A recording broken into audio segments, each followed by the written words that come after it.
Hey there, it's a busy week at the Designated Pundits podcast. We are previewing each and every one of the 29 Major League Soccer teams. Right now, we're doing Real Salt Lake.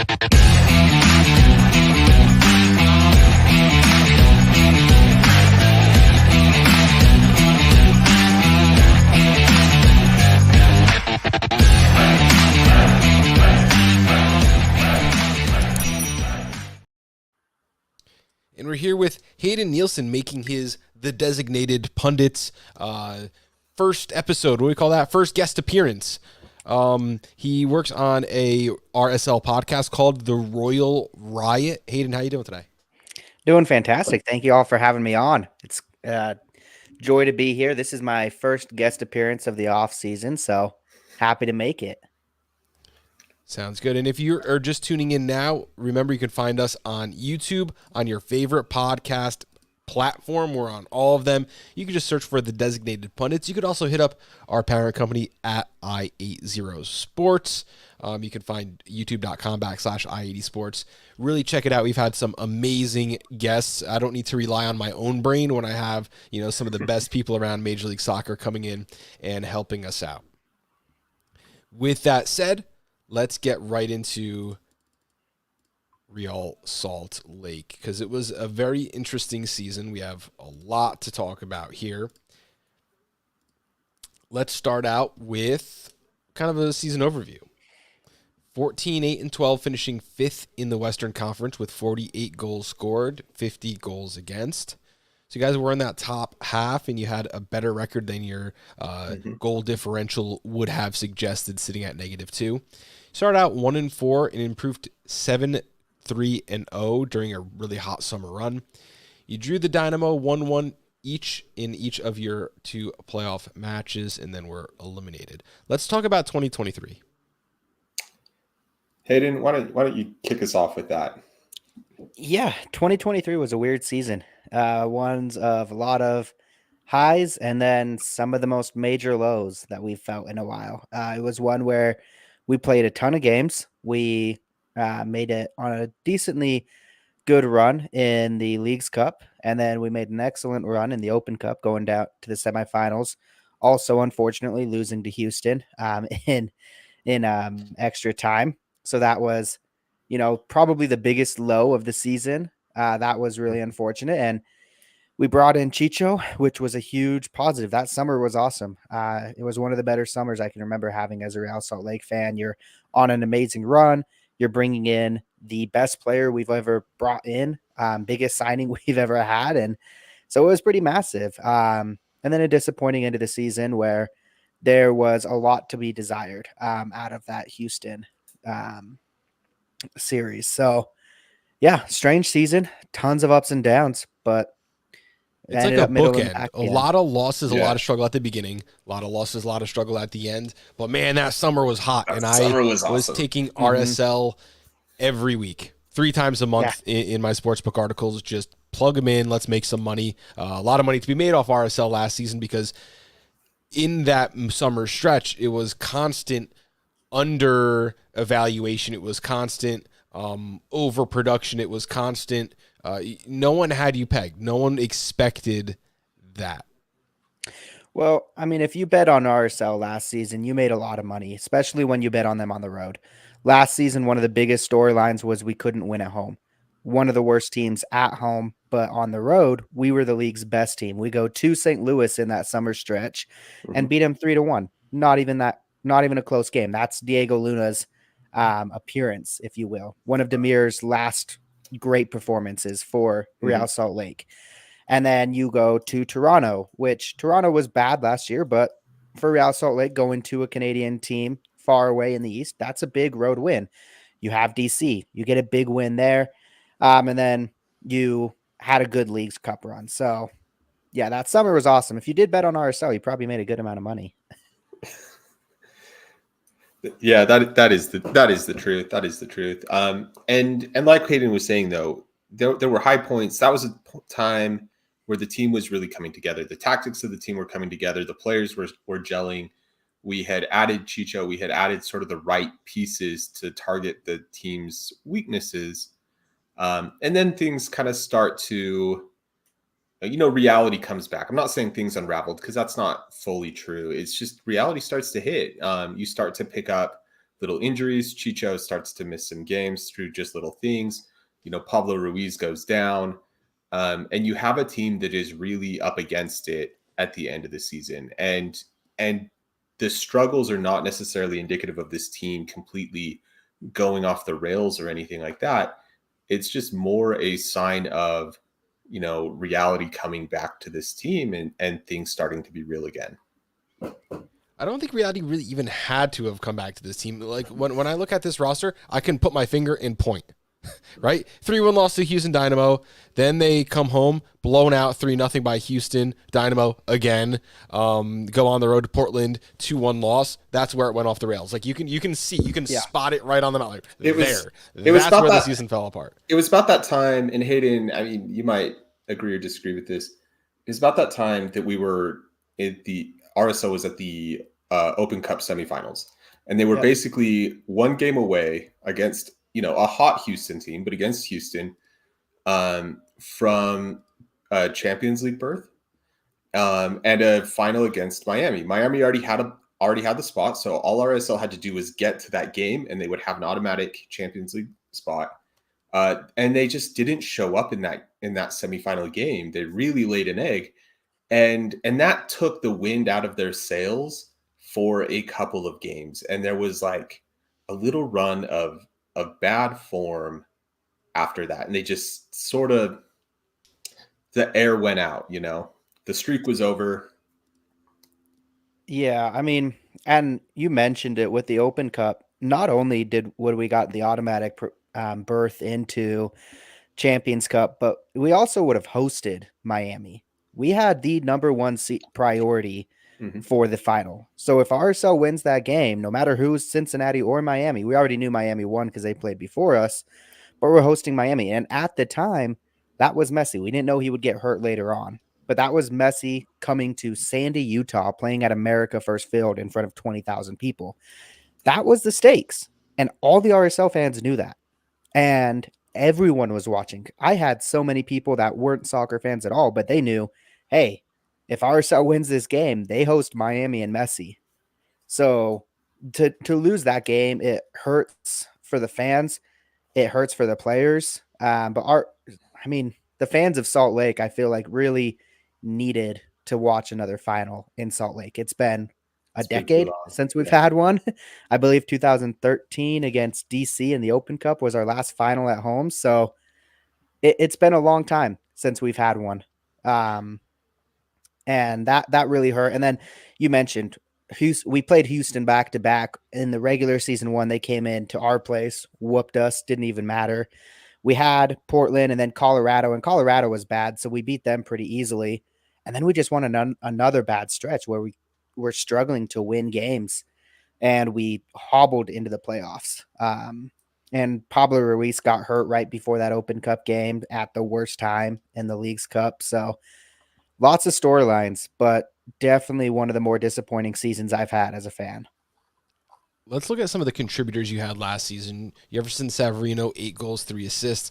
Christian Arango, 6 goals and 1 assist. Diego Luna with 6 goals and an assist. Danny Musovsky, 5 goals, 4 assists. Anderson Julio, 5 goals. Justin Glad, 5 goals. Pablo Ruiz, 4 goals, 4 assists.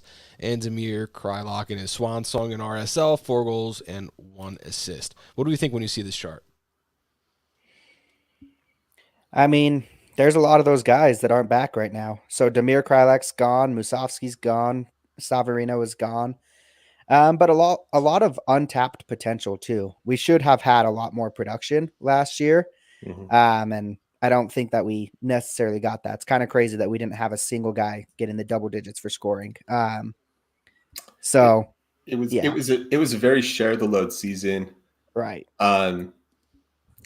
The things that stick out to me, I was personally very disappointed. We typically do kind of an MVP overperformer, underperformer. I'm going to start with our underperformer a little bit. I was very disappointed with Savarino's performance over the course of the season.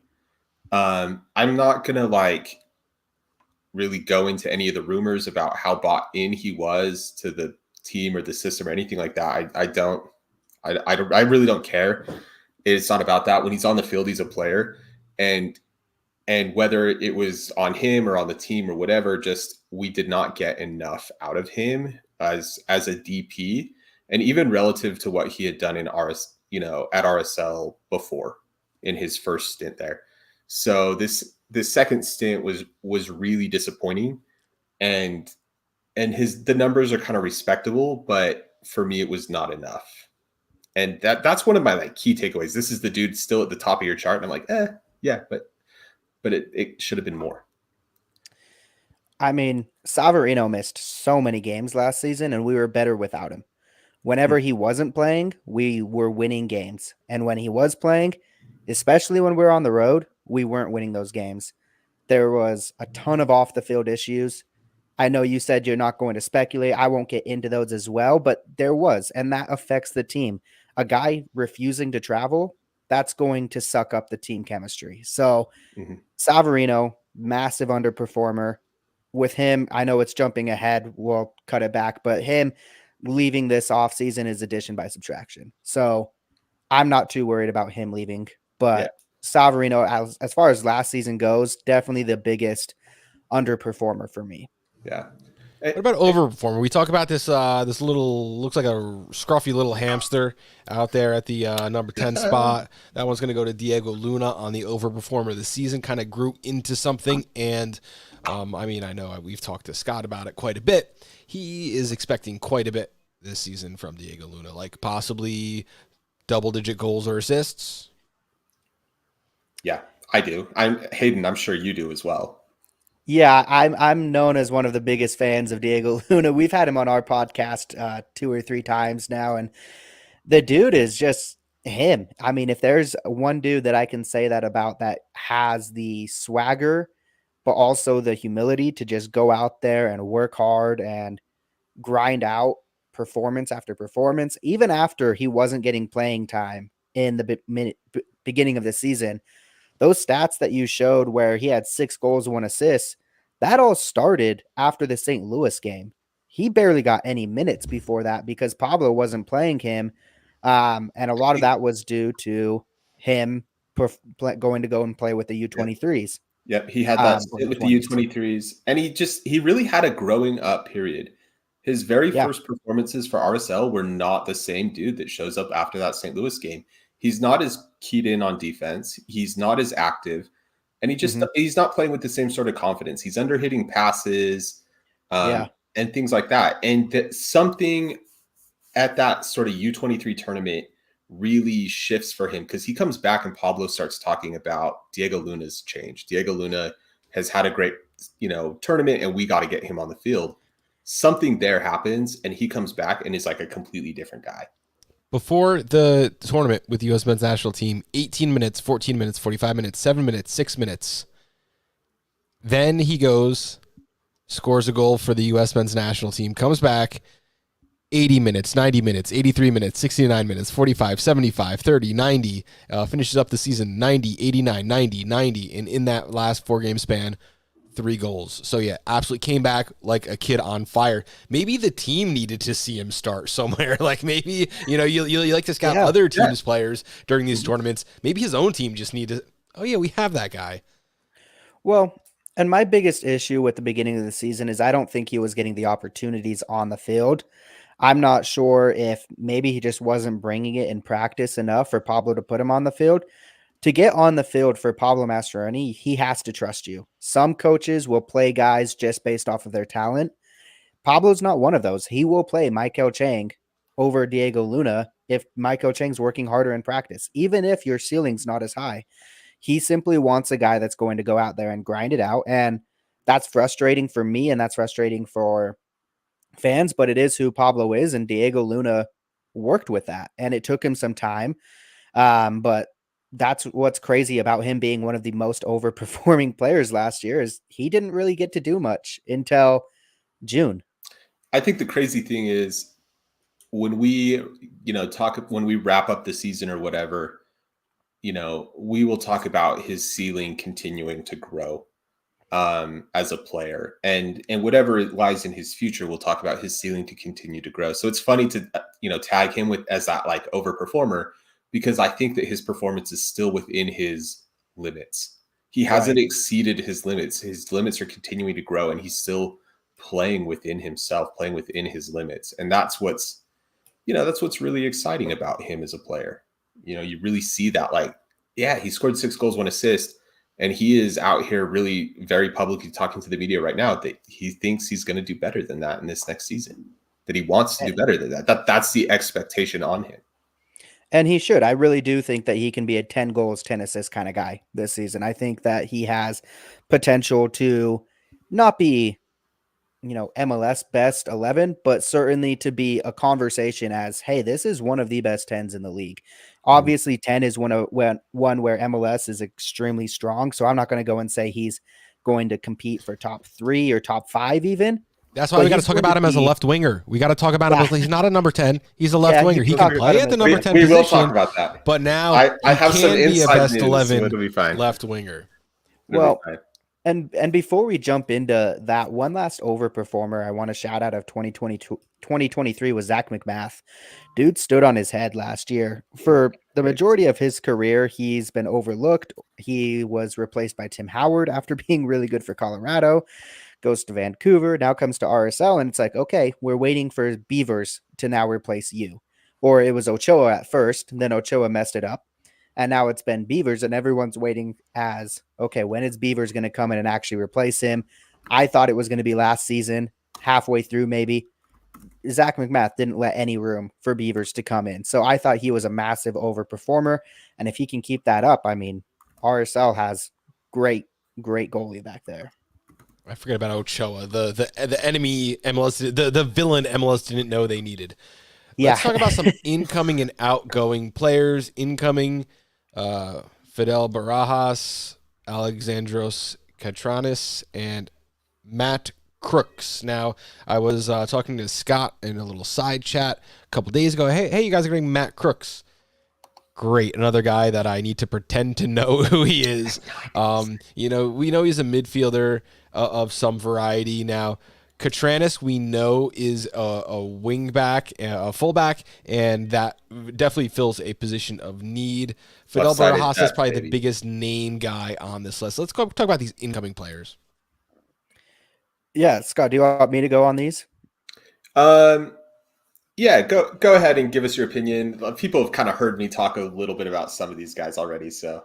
Cool. All right, so starting off, I mean, Fidel Barajas, I am extremely excited about this guy. USL Young Player of the Year.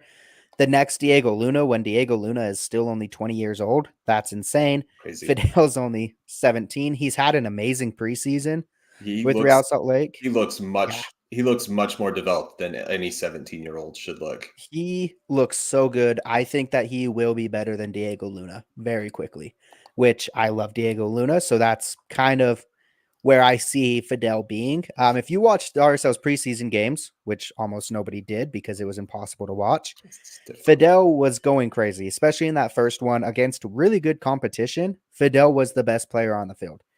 And that was our best competition we had in the Atlanta Cup. The last 2 games wasn't able to really watch, but the highlights, he was terrific again. And I've heard great things from the camps. I've heard great things about just how he comes in. And I mean, Pablo's already trusting this guy. It's preseason, but you still have to earn your minutes even in preseason. If you're under Pablo, he's not going to put you on any type of field unless you deserve it. And so that's pretty massive. I've really liked him next to Diego Luna and Michael Chang in preseason, and Julio in preseason, but it should be Gomez during the season. Mm-hmm. Alexandros Catranis and Matt Crooks. It's not an exciting offseason, but these are huge positions of needs. We needed a left back. Oviedo is a really good left back, but he's older. He can't take on the entire minutes of an MLS season. So we really needed Alexandros. Brody is better on the right. So we needed to keep him over there. And Matt Crooks, I've actually been doing quite a bit of research on him. And my co-host, Matty Casey, if you know him, if you don't know him on Twitter, you should. He's an amazing guy.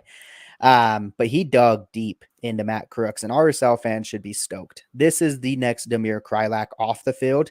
He does amazing charity work. If I had Middlesbrough comments coming in, or commenters coming in my Twitter, just saying how great of a guy we got, how he's always out in the community.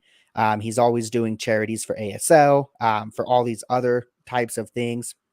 And he's kind of the perfect Pablo Mastroeni player. He can play anywhere on the field. He's 6'4", and yeah. I think the really exciting thing about this is, Damir Kreilach really, after that like back injury, he really started to lose some of his like mobility, and he really kind of struggled to find his way back into the team. And Matt Crooks is, a little bit younger, still has that mobility, and is bringing a lot of those similar sort of, strengths in his game. He's a decent enough finisher. I actually, based off of his highlight package, I think he's a better passer than Damir was, or is. But Matt's good with his, he's good in the air with his head. And so, coming in, that's going to be somebody that can contribute and also provide depth in different positions. Right. So, and also bringing that leadership aspect, which is always great. So very exciting in that. And in he's that not a sense. DP. And he's not a DP, which is even better. You have to be, I mean, I get it. RSL fans aren't stoked, but you're not going to spend $15 million every season. So this one I know is not the most exciting, especially I think a lot of people wanted Josh Windass. I feel like he was probably our first option. And so that does, when you look at it in the entire landscape, Matt Crooks wasn't our first option. So you think about it like that and it doesn't get as exciting, but I think he's going to fit this team really well. And he can play striker. He can play in the 10 role, which is where I think we will play him. And hopefully he can get on a lot of the end of balls from, Brody and Catranis and Gomez, Luna. So I'm excited for him. Yeah, I think the new systems are going to really fit in. But let's talk about outgoing players before we get to system. Yeah? Yeah. Now, we've already talked about Jefferson Savarino. I take it that you guys are not, literally Hayden said addition by subtraction, so that kind of says all we need to know there. Obviously a skilled player, one that was no longer going to be contributing to your team. He's still going to be remembered very fondly. I want to just say this. He's still going to be remembered very fondly by the fan base. There's no ill will, but I think the feeling is just it was time. It was time for him to move on. He needed something different. We needed something different. And so, if he ever comes back, like I expect him to be, well welcomed. Very fond. I don't think he ever will come back with how he left. No, I mean not as a player, but like as a visitor or something like that. You know what I mean? This is also one leaked news story. This is like one leaked news cycle away from being a potentially really, really bad story, though. Yeah, with him, it's always for me going to be what could have been. I really do believe that if he played out the rest of his career with Real Salt Lake, and he wanted to be here, and his family wanted to be here, and he put it all on the field, I think his name could go right up to the other guys going up on the stadium wall. Yeah. I think that he could have ended his career a club legend, which legend gets thrown around a lot, but I think he could have been one of the top 5 players. He was on that history. He was on that trajectory very easily. Yeah. He was very much on that trajectory. So yep. Now so you also lost a top 5 player, Damir Kreilach, this season. That's painting his name up on the wall. It should be on the wall. He has absolutely earned that. His play on the field has earned that, and his work in the community has earned that. And we have nothing but love for that guy. Yeah, I mean, it hurts to see him go, but it was time. So I just hope he plays really well with Vancouver. Yeah, he scored a nice goal against Tigres. Yeah, good for them to get that. Love that in his first appearance for the team. What about Rubio Rubin? How are we going to remember him? He's actually on loan, so he'll be back. Could be. Yeah. Could be back. It'll be an interesting one. We'll always remember that he introduced himself with a stunning bicycle kick. We'll always have that. But I think the other thing is we will always just remember that this dude just, for some reason, he could not recapture that goal scoring form that he had when he first arrived. Last season, he was not clinical. just very, very not clinical. And that was sort of the story of his time. He put out a lot of effort. He was a really good dude. Everybody seemed to like him. He was always, praised his, his work ethic and his attitude in the locker room, that kind of thing. But he just could not score goals. Yeah, this one, I mean, it's challenging. He had 8 goals in 2021 and then 2022, 2023. Both just weren't great years. So it sucks, but he hasn't done much so far with Querétaro, so I don't know if he will be coming back or what will be going on with the next point of his career. I mean, you would hope that he goes somewhere and finds his form again and can come back because he's only 27. He's not old, he's not young. He should be going into the prime of his career, and he's an amazing human. So I really hope that he can just find somewhere where he can get good minutes in a good league, and I really hope the best for him, but I don't think that we will see him again in a Real Salt Lake jersey. For time's sake, we got to kind of skip over the next two guys. Jasper Loffelsen, a nice young player who was really growing into something. I think everyone is going to think of him as, a good, solid Major League Soccer player. And Danny Musovski, who's like the young rookie 28-year-old striker that every team just keeps passing from one to the next. You saw him play for LAFC and then Real Salt Lake. Where is he going now? Seattle, that's right. where all former RSL players end up at one point. Everybody heads that way, even our coaches and GMs. I know. They just got to go to the Cascadia teams. Before we get into the starting 11, let's talk X's and O's. System, coaching, tactics. What do we got? I mean, it's a big changing year for Real Salt Lake. You got rid of 3 assistant coaches. You bring in a ton of new ones, and you surround Pablo with guys who are known with their technical abilities. So I am actually really excited to see this because I think Pablo's biggest knock against him from just about everyone is his ability to have tactic changes during games to make those correct tactic moves. And I think that was maybe seen by the RSL front office, at least enough to replace his entire coaching staff. So I'm really excited for that aspect. And I think that coaching should be much improved this year because of the people around him.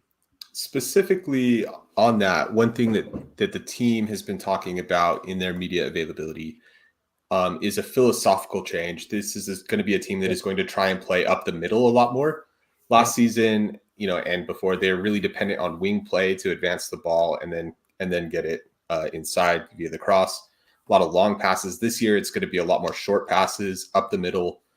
We're going to get to it, but Diego Luna or Fidel Barajas or whoever's on this left wing, they're going to have a more free role. So they're going to come inside.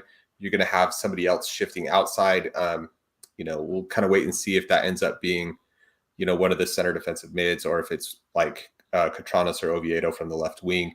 But you're going to have an overlap that's going to balance out the team. And so you're going to create, overloads in the middle that will allow this team to have options to continue to play passes through the middle, up the middle, and connect. And hopefully, Zach McMath said, in his media interview like a couple days ago, they're going to try and keep passes less than 35 yards. Which, I mean, Pablo Ruiz is a massive key to this. I think that he's pretty much the key factor in working through the middle. If this is going to work, him being able to connect with Diego Luna and whoever is at that 10, I'm assuming it'll be Crooks for the majority. But if it is, they might even play Pablo Ruiz. You have it on the depth chart, but they might play him at more of that 10 and have Ojeda and Palacios underneath. Yeah. Ruiz played the 10 in their last preseason game. Yep. He did. And so I don't think we'll see too much of Barajas for at least the first couple months. I feel like his development will look pretty similar to Diego Luna. But I think he will have his opportunities because a lot of these guys are going to be going on international duty this year. So tactically, I think that the 4-2-3-1 is going to work really well. I feel like we saw it last year a little bit at the end, even though they said it was a 4-4-2 at the end, they lined it up in a 4-2-3-1 more than a 4-4-2. So I think that's going to tactically work. And Diego Luna is going to have a ton of freedom there. He lines up on the left, but he's allowed to come into the middle. He's allowed to really work wherever he kind of sees best. So even though a lot of people are criticizing that, I am not worried about where he lines up. He's allowed to go and find the spaces. And I can't wait to play him in MLS Fantasy. I just hope he's a midfielder, not as a forward. Yeah. So we talked about the striker position, but let's talk about the depth there. Chicho Arango, I feel like we've barely said his name. I mean, I feel like on an RSL podcast, crazy. we should have been, shouting his praises. 900 minutes last season, which is just about 10 full 90s. 6 goals, 1 assist. That's on pace to be almost 20 goals throughout the season. Let's talk about Chicho Arango, and more importantly, when he's gone, who steps up? He was incredibly clinical last season. He scored a goal for every 5 shots he took. That's insane. He's going to have a full season with the team, which is going to be great. So I expect that he will probably lead the team with goals and assists, or goals anyways. When he is not there, right now I expect Anderson Julio to be the guy that takes that spot, or to be kind of the first guy off the bench to replace him. If not Anderson Julio, probably Matt Crooks would be the guy that shifted up for him. And Anderson Julio, incredibly active last year too. 1,200 minutes, 5 goals. So he was very productive. That kind of seems to be a trend, just players putting balls in the back of the net.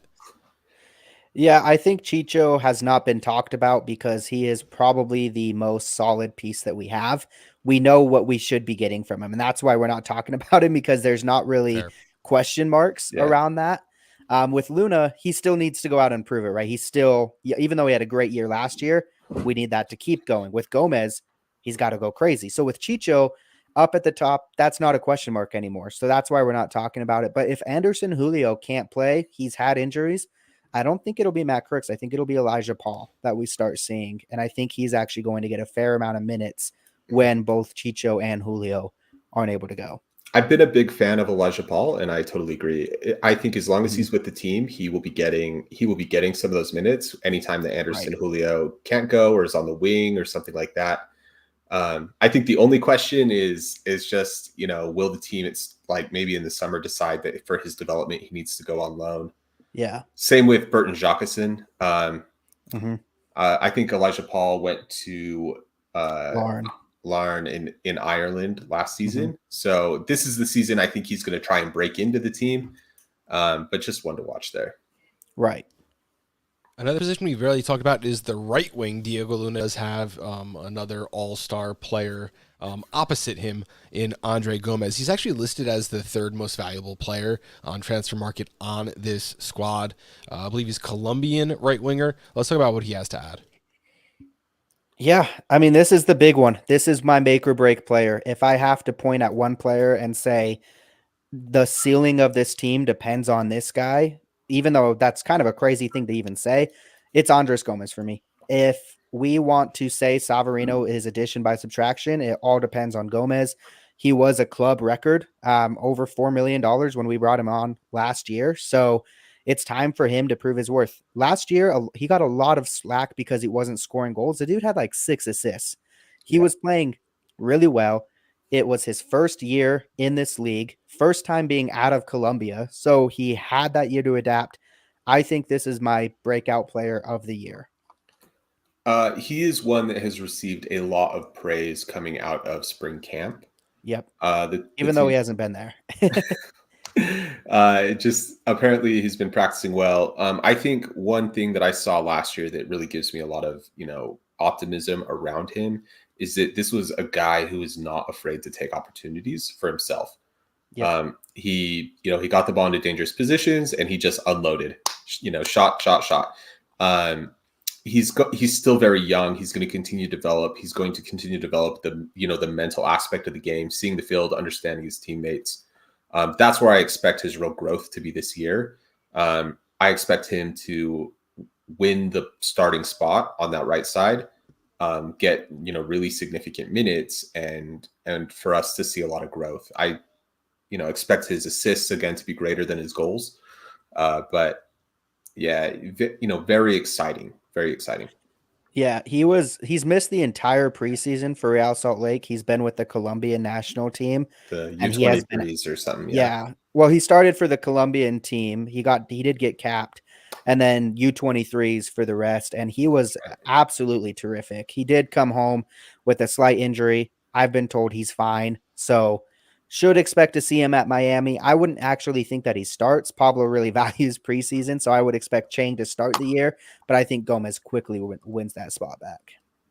Mm-hmm. All right, we've talked about the midfield and how those players are going to play, so let's move to the defense because you guys, 50 goals, I believe you gave up last season. That's a few too many. You're going to want to bring that down a little bit. We talked about the fullbacks, Gratanis, Oviedo, and Brody, what they're going to bring to the squad. Let's talk about the center back position. You guys got Brian Vera, Justin Glad, Holt, Marcelo Silva. Who's your best two, and what pairings do you expect to see the most often? Yeah, It's Glad and Vera. Yeah. it's Glad and Vera. There's no argument there. Yeah. Yeah. Silva lost his spot to Vera. It's no doubt in my mind that it's that Vera and Glad, and that partnership will continue to develop. Vera, another guy, his first year in the league last year. It takes time to figure this league out, and especially to figure out a partnership. Justin Glad had a pretty disappointing year last year. He said it himself, although he did meet his goal scoring goals of 5, which is what he said he wanted to get last preseason. He was pretty poor. He got some bad red cards, gave up some really poor goals. He already has done it again in preseason this year once. So that's the big one, is Justin Glad on that back line. He's got to come back to what we know him as and what we've known him as for so long if this team wants to succeed defensively. Great. And Zach McMath, kind of the oldest player on this starting squad, the one of the oldest players on the squad, period. He's going to be in charge of organizing this back line. Let's just one more time talk a little bit about Zach McMath. Zach McMath he's great. A lot of fans have sort of given him some stick over the years because he's not like a superstar, but he's very reliable and he's a good leader. And I think actually he's sort of the right guy to be in the position that he's in because he's actually been entrusted with holding down the spot while RSL continued to develop younger keepers. He held down the spot while we developed David Ochoa. David Ochoa took that spot. Zach McMath didn't create a problem in the locker room. He handled that very gracefully. And when David Ochoa had, things or wasn't able to go, Zach McMath stepped up and did the job. And when David Ochoa, moved on, Zach, resumed his spot. Now it's Gavin Beavers coming up behind him. Gavin Beavers is a tremendous talent. And we have really high expectations and hopes for him. And once again, Zach McMath is doing what he needs to do. He's raising his own bar. He's setting high standards, and he is being the leader that the team needs him to be to help prepare this younger player to come in and one day take the spot. Yeah, I mean, exactly. You said it perfectly. With Gavin Beavers, it's not if, but it's when he takes over that starting spot. And a lot of people, including myself, thought it was last year. But Zach McMath said, you can't take a guy out. Even if you have the next dude at goal, you can't take out a guy who's playing that well. It doesn't send a good message to the team. So if Zach keeps on playing that well, he will be the guy. And RSL will be in a great spot at goalie. Yeah, it'll be just one of those things you'll see during the season is every now and then you'll see Gavin Beavers getting minutes. He got what was it, like almost 600 minutes last season. Yeah, good amount. Yeah, 580 or something like that. I would expect him to get maybe just a few more than that this season. I think Pablo and the coaching staff will continue to prioritize, allowing him to slowly be introduced to the league and to the speed and the intensity and all of that. But expect Zach McMath to handle it really well. Great. So let's finish up now with some storylines. We keep track of RSL throughout the season. If I turn on a game, maybe for some of our non-fans, what should they be keeping an eye on? What should the league know about RSL this season? My first question is, how does Diego Luna progress? And is he still on the roster come October? Hayden, what do you think? Oh, man. I don't know. I mean, he's going to have the Olympics. If he performs well there, he's not going to make it throughout the summer. That's going to be the big thing. If he is the guy that we think he will be or that he should be, he will not be here at the end, which RSO does need to start making some sales.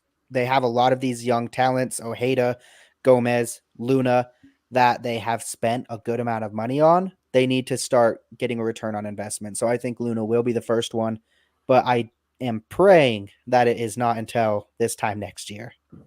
I think he could have one more full season.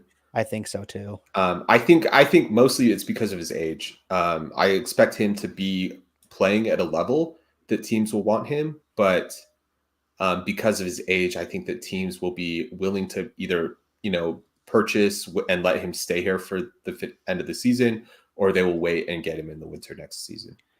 I think it depends on how patient he is as well, which every time I've talked to him, he does seem to be very patient. But it's very much a goal of his to go to Europe. So he will be gone eventually. But yeah, hoping that we can keep him. If Thiago Almada can stay with Atlanta for this last entire season, I'm sure we can keep Diego Luna around. Like, we got to keep him. For sure. Now, my question, next one up, can you compete for a top 2 seed? I think that should be the goal. You guys finished 5th last year after a slump, after some things going wrong that may have been a little unexpected. I think you should be aiming for a top 2 spot in the Western Conference. No one wanted to finish top 5 in the Western Conference last year, so you guys were 6 spots out of first, 6 points out of first, 6 points, just 2 games behind St. Louis City after their, amazing 5-0 start last year. Do you guys agree that, a top 2 seed should be a goal? I think top 2 seed is lofty, because the West is very unpredictable. Seattle should be up there. They had a really good offseason. Los Angeles has had a really weird offseason, so we don't really know where they're going to be. St. Louis should regress, but they shouldn't have been good last year, so we don't know what they'll be like again. Well, they were league average last year with an ungodly 5-game start. Right. I don't think that St. Louis will be a top 4 team this year. So I think RSL should certainly be top 4, but if we're competing for top 2, like the question is, I would be happy. If we finish just barely out of top 2, sure. I just want to be top 4. That's my biggest thing. Get home field advantage first round that next year. I think that's a pessimism thing, because you told me no and then gave me all reasons why they should finish as a top 2 team. I like RSL's core team. I think you have a stable core and a talented core. I like the changes around the coaching staff. I like the additions, the signing additions. I think that makes this team more like a deeper team and a team that's better set up to be more consistent. I think RSL benefited last season from the West being so inconsistent that you didn't have teams, starting to pull away. So everything was always close, and you get a couple games here and there, and that just keeps you right up near the top. I think a realistic ambition for RSL is to be in that like 4th/3rd spot. I think 2 might end up being just like a little out of reach, but I don't think it's because, this team's not good. Like, no, I think this team is still in an upswing period with their changes, with the new coaches, with players developing. So I would look for them to be more consistent overall. I would look at the West as probably going to be more consistent overall, and that puts RSL in that like 4th spot, maybe a 3rd spot if they get a little luck, some breaks maybe. I feel like I'm the non-RSL fan playing devil's advocate on like why you guys are going to have a great season. And I'll tell you why you're going to have a great season, and it kind of ties in with my last question here. Can they improve their league worst 2023 home advantage? That means that they were also the 3rd best team on the road in Major League Soccer, 1.53 points per game. If you win every other game on the road, you're going to have a great season, and that's what RSL was primed to do. However, 1.28 points per game at home, that's a minus 7% home field advantage. Worse at home. How do you get better at home in 2024? Because that, to me, is the key to your success. I mean, we're selling out the stadium. I don't know what else they want from us. So it's all on the field. It's not with the fans at this point. They got to put it on the field. If this team was even middle of the pack last year at home, they get first in the West. It's pretty plain and simple. So yeah, but we're probably not going to have the second best road performance Record, this year. But we have a ton of tough teams at home. So I hope that they can get a good home. But we have Columbus, New England coming in. We have a lot of those Eastern firehouses coming in. Yeah. And Eastern teams have historically been a bit difficult for RSL. But Yeah. I expect this team to try to be more aggressive, more intense at home, capitalize on the altitude advantage. I think one thing that kind of happened last year is we didn't use those like advantages for to help us out. We did not run teams into the ground the way that we have normally done. And because this is an altitude stadium too, you it's think an at the altitude. fitness, We're at the young 4,500 players. feet. Yeah. So, but part of it too is not having the goal scorers last season, that you're running teams into the ground and you're creating chances late, and you don't have, for big chunks of the season, you don't have somebody on the field who's really the right person to be putting that away. This year, that's going to be better. You're going to have more finishers on the field more of the time. Fingers crossed that, injuries or something doesn't ruin that, but you're going to have more, better players on the field to finish those chances late in games at home. And I think that is going to make some of the difference. Well, and Scott, I feel like what we talked about earlier on, where we talked about the change in how Real Salt Lake's going to play up the middle, that should also help us have a lot more control of the games than just trying to play through the wings, losing a lot of the possession really quickly. Absolutely. So I think that's going to have a massive impact at home, more so than on the road. Oh, absolutely. Absolutely. Controlling the game, making other teams chase, that will wear them down physically, mentally. And that's where chances really come from, is as those teams start to break down, they make mistakes. And RSL needs to be a team that is forcing teams to make mistakes, not being the team that is making the mistakes. Of course. Well said. Hayden Nielsen from Royal Riot, thank you so much for joining us on this episode of the Designated Pundits as we recap the 2023 season and preview each and every one of the 29 Major League Soccer seasons. Hayden, let us know one more time where we can find your work. Yeah, I mean, you can go and find our podcast on Twitter, and then we put it out on Spotify, Apple, really whatever you listen to your podcasts on. I am sure we are there. Royal Riot Podcast. If you are an NWSL fan, please come and check us out. Royals are coming back. We are the only Royals coverage that is giving exclusive episodes week after week to the Royals this season so far. I'm sure more will pop up, but as of right now, we're it. Go and check us out for the Royals coverage too. So Royal Riot Podcast. Awesome. Thank you so much for joining us. It's been a great time. Thank you, everyone, for watching at home. Make sure you search for the Designated Pundits. However you listen to podcasts, we are there. YouTube.com/i80 Sports, or find us on Twitter all throughout the season. We got betting articles coming at you. We have recaps, analysis, everything you could possibly want out of a Major League Soccer podcast. So thank you for joining us on the ride. If you're listening this far, 48 minutes into an RSL-specific podcast, we appreciate you, and thank you for joining us here at i80 Sports.